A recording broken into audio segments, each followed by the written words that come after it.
This case takes place in Australia in the year 2018. Hi, this case does have a few names in it, so you may have to listen just a little more closely than usual, but I've kept it as simple as can be. Bradley Lyons was a 30-year-old man who lived in Lakes Entrance in Australia, an area in the state of Victoria. At some point when Bradley was around 22-23, he met a woman by the name of Yana Hooper. At this time, Yana was around 28 years old, and she was a mother of 4. The two began a relationship and later married in 2011. However, according to court documents, the relationship was described as volatile. But despite their rocky foundations, the couple went on to have 3 little ones together, and as far as I can tell, Bradley also accepted Yana's other 4 kids, and the family lived together. As more time went on, the relationship worsened. The two would frequently fight, and these issues were only compounded by their consumption of illegal substances. Because of these issues, the authorities were called to the property on a number of occasions, and at one point, a protective order was also put in place. From 2017 to 2018, the issues the couple were dealing with worsened even further, to the point that the police were called to the property on a number of occasions. Bradley also had a brother named Zachary. In December of 2018, his brother became concerned that he had not heard from or seen Bradley in well over a week. This was something that he found to be incredibly strange. So, on the 11th of December 2018, Bradley's brother Zachary decided to contact the police and report him missing. Zachary knew right away that something was horribly wrong, but he could never have possibly imagined the horrors that would soon be uncovered. With this missing persons report, an officer headed over to Bradley and Yana's home. An officer knocked on the door and Yana answered. He asked where Bradley was. Yana responded by saying that she had last seen Bradley when they went to bed together on the 2nd of December, and by the morning, he was gone. She went on to say that Bradley had not taken his phone or wallet with him. And then she said something rather peculiar. Yana Hooper claimed that Bradley had told her before going missing that if he were to die, she would get $380,000. And then the conversation with the officer took a turn. Yana told the officer that she had confronted Bradley about forcing himself upon her daughters, and because of this allegation, he became incredibly angry. Yana then claimed that Bradley was known to disappear for a few days and then come back home safe and sound, so she wasn't too worried. The police found all of this to be rather strange, so whilst they were there, they carried out an inspection of the property. One officer noted that the home was filthy, but the master bedroom was meticulously clean, unusually clean. The police gathered all of this information and found much of it to be very suspicious. Now, Bradley and Yana did live together with their little ones. However, there was also another man living with them. The couple had a small detached property in their backyard, and living in this property was 24-year-old Nick Stefani. Nick was a below-average musician who rented the property from the couple. Nick had once dated Yana's sister, and through this, Bradley and Nick became friends. Nick had a troubled past. According to court documents, he was an intelligent man, but due to a turbulent upbringing, he ended up in the wrong crowd. This resulted in him committing a number of crimes, such as theft, burglary, and arson. And in October of 2018, he received a community correction order for firearms and bail offences. Nick would also frequently consume illegal substances, something that caused him many problems in his life. On the 13th of December 2018, 2 days after Yana gave her statement, Nick was also questioned by the police. He claimed that one of Yana's children had confided in him, saying that the girls had been essayed by Bradley. Nick Stefani claimed that he never saw Bradley on the day he vanished. However, the following day, he went over to Bradley and Yana's home, where Yana told him, "He's left me, he doesn't even love me." These stories didn't sit right with the police. They believed that Yana and Nick knew more, but they were covering their tracks. A few days passed, with no sign of Bradley anywhere. And so, the police decided to execute a search warrant at Jana's home on Wednesday, the 19th of December 2018. Whilst investigators were gathering evidence, they made a horrifying discovery. They found blood staining on the hallway wall. The blood appeared to have been cleaned up, but there were some remnants left behind. With this finding, officers wanted to grill Jana some more, hoping that she would slip up. It was obvious that foul play was involved. During this interview, Jana made some strange claims. First, she gave the same story she had told the officers before, claiming that she hadn't seen Bradley since the 2nd of December 2018. But officers made her aware that they didn't believe her story, and with this, she changed her version of events. Jana then claimed that 5 to 6 people had come in through her back door and forced her at gunpoint to go into her back garden. These people then took Bradley away, and that was the last time she saw him. But this was all she was willing to tell the police. The police continued their investigation for a number of months, and the police were able to find a number of other suspects, friends of Nick's. These were Albert Thorne, Ricky Smith, Jordan Bottom, Jaden Ball, and Alec Harvey. Let's start with Albert Thorne. Albert was a 58-year-old man who lived in the area, and he was friends with Nick. Through some investigatory work, the police suspected that Albert might have something to do with the disappearance.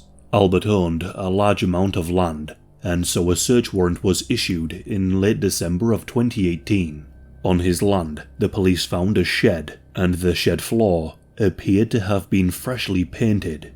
The farm where Albert lived was described more as a rural slum, scattered with sheds, caravans, and cars.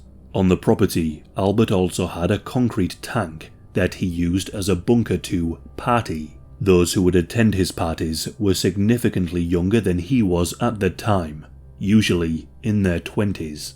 So who exactly is Albert Thorne? Well, not too much is known about him, other than he was part of a vigilante group that he and Nick had started. This group was established to find people who groom children and bring them to justice, which of course sounds like a noble cause. Albert had a giant tattoo of 2 crossed guns on his back, with the words Australian Freedom Fighters. This was the name of their vigilante group. While his property was being searched, Albert was questioned. Albert stated that Nick Stefani had confided in him, claiming that he believed that Bradley was harming Jana's children. Albert claimed that Nick had sought his advice about what to do, but Albert assured the police that he had nothing to do with the disappearance of Bradley, and with this, Albert was released. The police began to wonder what could have happened. Things clearly aligned. Bradley was accused of harming Jana's children, and Albert and Nick were part of a vigilante group designed to stop these people. They wondered if Bradley had been murdered by this group. Things would soon unravel, and the horrors of what Bradley endured would soon come to light. In March of 2019, Albert spoke with a neighbour of his and made remarks that he knew what happened to Bradley. This information was then given to the police. Albert was then subsequently arrested on the 13th of March 2019, months after the disappearance. It was here where Albert admitted that he played a role in the disappearance. He admitted that he and other people kidnapped Bradley and placed him into the back of a car.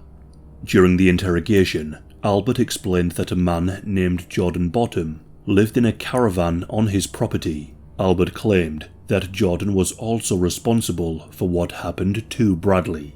The next morning, Jordan Bottom was arrested and taken to a police station for an interview, and right away he confessed.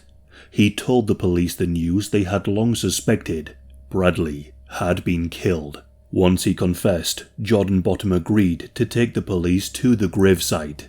In an isolated area, the badly decomposed body of Bradley was exhumed from the grave. His body was in a horrific state. It was clear that he had been tortured to an extreme degree. Only 98% of his skeleton was recovered, with both feet missing, half of his hand sawn off, and bones missing from his neck. Jordan then confessed further, implicating a number of other people. With this, Albert, Jana, and Nick Stefani were arrested, along with Ricky Smith, Alec Harvey, and Jaden Ball. What exactly happened to Bradley was then uncovered during interrogation. This is the official narrative. So, Bradley and Jana had been having some marital troubles. To get back at him, she told Nick Stefani that Bradley had preyed upon her daughters and may even have gotten one of them pregnant. She even claimed that Bradley had filmed his crimes and put them on the dark web for all to see. These allegations would rightly infuriate anyone who heard them, but this is the issue. These allegations were untrue. Jana had concocted a story, fabricating that Bradley had committed the worst crime that one can commit. With this information, Nick went and met with Albert and told him about these allegations, and according to them, with their Australian freedom fighters organisation, they felt like they had to act, and so they began to plan. On the night of the 1st of December 2018, the day before Bradley would disappear, a meeting was held in the concrete tank where Albert would host parties. In this meeting was Jordan Bottom, Nick Stefani, and the others I mentioned. Everyone agreed that something needed to be done about these allegations. The plan was to attack Bradley and force a confession out of him and then hand him over to the police. They all agreed to take action. During the night, they corresponded via text message, and Jana was made aware of the plan. She was in on this too. On the 2nd of December, Albert went to a store and purchased 2 balaclavas and 2 rolls of duct tape. The gang then made their way over to Bradley's home. Albert, along with Nick Stefani, Ricky Smith, and Alec Harvey, entered Bradley's home through the rear door. On this day, Jana had planned to have the kids away to stay over at her mother's. As the gang entered, they passed Jana. She nodded as they made their way into the master bedroom where Bradley was sleeping. Alec Harvey and Ricky Smith each wore one of the balaclavas. Alec Harvey was armed with a metal pole, and Nick Stefani was armed with a sawn-off shotgun. The 4 men entered the master bedroom. Bradley was caught completely off guard. From this point onwards, the gang seemed to point fingers at each other and gave varying accounts. But here is what is believed to have happened from the various testimonies and the evidence that was gathered. The 4 men set about attacking Bradley in a ferocious manner. Nick Stefani kicked Bradley and punched him in the face. Alec used the metal pole to violently beat Bradley without mercy. Nick had a cigarette in his mouth. He pulled it from his mouth and extinguished the lit end into Bradley's eyeball. Bradley was then threatened with a sword and a shotgun was held to his head. Nick Stefani then forced the barrel of the shotgun into Bradley's mouth and threatened to kill him if he did not confess to the allegations. But Bradley, knowing he was innocent, refused. And so, without the desired confession, the beating continued. One of the men then used a lighter to burn Bradley's skin, and after a few minutes, Bradley was left bleeding and significantly injured by the savage and sustained attack. But this was just the start. His hands and feet were then bound with rope and duct tape. The house was fitted with CCTV, so the CCTV hard drive was taken from the house in hopes of removing any incriminating evidence. Nick Stefani carried Bradley to the boot of the gang's car. They all then drove to Albert's farm and parked the car there. Upon getting to Albert's property, Albert met with Jordan Bottom. According to those there, Albert was giddy with excitement and gleefully showed Jordan a terrified and bloodied Bradley in the boot of his car. Jordan Bottom had a girlfriend named Jessica McFarlane. The 2 of them lived together on Albert's property. Jordan had told Jessica about Bradley in the boot of the car. Jessica would later testify that she walked over to the car and tapped on the boot. After tapping, she heard someone scream. She heard Bradley shouting, "Get me out of here, or kill me now." This case occurred in December, which is one of Australia's hottest months. Bradley was left in the car for hours in the blistering heat, blooded, bashed and burned. While Bradley was in the boot, the gang decided what to do next and consulted in the concrete tank. There was discussion about further beating Bradley in order to extract a confession from him. The gang decided to use extreme torture. Albert then gave the orders as to what to do next. Jordan Bottom and Ricky Smith were told to get Bradley out of the car and take him to a shed on the property. Inside the shed, Bradley was tied to a massage table, and this is where the true horror would begin. A chainsaw was held over his head to make him confess. Boiling hot water from a kettle was then poured all over his skin, and then the gang savagely and brutally beat him to an inch of his life. According to those present, Bradley wet himself, something that Albert took great joy in. In fact, some of the gang members would later say that Albert became aroused by the extreme violence employed. Bradley continued to deny the allegations, and so with a saw, the gang began to hack through Bradley's hand. With many open wounds, the gang decided to cover his body with deep heat. Even with all of this, Bradley would not confess, something that angered the gang further, and so they decided to dispose of him instead. At around midnight, Bradley was loaded into the boot of the car and a towel was secured around his head. Albert, along with Jordan and Ricky Smith, set off in the vehicle and began driving. The gang had with them a shotgun and some shovels. They drove to an isolated area, an area which Albert knew like the back of his hand. He knew that no one would be around. The intention was to kill Bradley and bury his body where no one would ever find him. Once they reached their destination, Bradley was then carried out of the car into a wooded area and thrown to the ground. The men then dug a shallow grave. Bradley was then brought to his feet and guided over to the grave. Albert retrieved his shotgun, aimed the weapon at Bradley's leg, and fired. This shot at close range caused catastrophic injury to Bradley's leg. With this, he fell to the ground.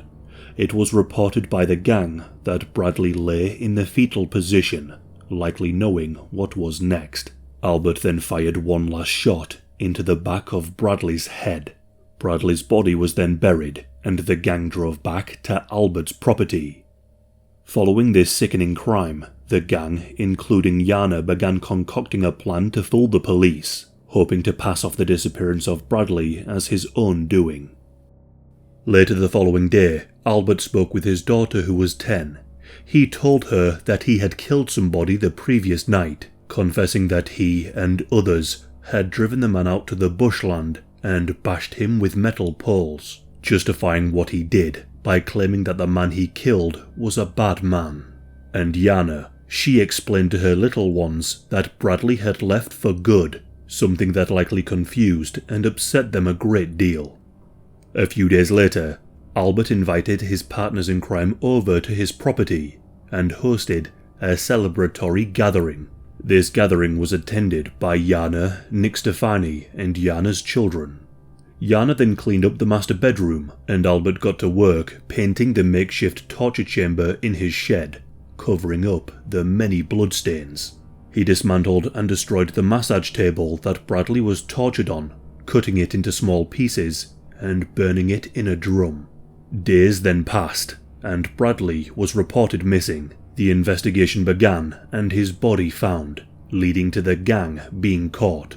They were all subsequently arrested and questioned. The crime scenes were analysed and CCTV footage was recovered from neighbouring properties, placing them at the scene of the crime. The story I have just told was pieced together by a dedicated team of investigators who would describe the murder as terrifying. When Ricky Smith was questioned by the police, he was asked if he or any of the gang had any evidence that Bradley had even done these things. Ricky replied by saying, "I don't know, that's for sure. That's why I feel so stupid." Upon uttering these words, Ricky then began to cry. I have covered many cases just like this one, and they are always the most horrific. A gang of people get together to target an individual. Things spiral out of control, and what follows is the most extreme violence. Bradley, until the very end, never admitted to these allegations, and there is absolutely no evidence to suggest that he committed the crimes he was accused of. Yana was very well aware of Nick's organization. She knew that if she created this vulgar lie, the men would act and kill Bradley on her behalf. Nick Stefani, Jordan Bottom, Ricky Smith, Albert Thorne, Yana Hooper, Jaden Ball, and Alec Harvey all pleaded not guilty to false imprisonment, kidnap, and murder, and the trials would soon begin. It became clear from the evidence that Albert was the ringleader in this gruesome case. During the trial, Albert said, "The main thing at the end of the day is that I was trying to do the right thing, and I went the wrong way about it. I have to live with the fact that I affected so many people. I was trying to get one person away from the girls, but it's ended up that so many other people have been hurt." It is reported that throughout the trial, the group expressed remorse for their crimes, and because of this remorse, it resulted in some rather lenient sentences. Let's start with Yana Hooper. Her turbulent upbringing and her remorse were used as mitigating factors. She was found guilty of false imprisonment. The judge acknowledged that none of this would have ever happened if it wasn't for her lies. But despite this, she was sentenced to one charge of intentionally causing harm, one charge of kidnapping, and one charge of false imprisonment. She was given 7 years and 6 months, with a minimum term of 4 years and 6 months. Next, Jordan. Jordan was sentenced to 9 years imprisonment with a non-parole period of 6 years. Ricky Smith was sentenced to 10.5 years imprisonment with a non-parole period of 7 years. Alec Harvey was sentenced to 8 years with a minimum term of 5 years for his role. Nicholas Stefani was not found guilty of murder, but he was found guilty of false imprisonment and intentionally causing harm. For this, he was sentenced to 10 years with a non-parole period of 7 years. Jaden Ball was sentenced to 2 years imprisonment with a non-parole period of 15 months. And finally, Albert. Albert was the only one found guilty of murder. He was sentenced to life in prison with a non-parole period of 32 years, meaning that Albert will have to be 90 before he can be considered for parole. Following these sentences, a number of them have tried to appeal. The case of Bradley is truly disturbing and is a grim reminder of the importance of innocent until proven guilty.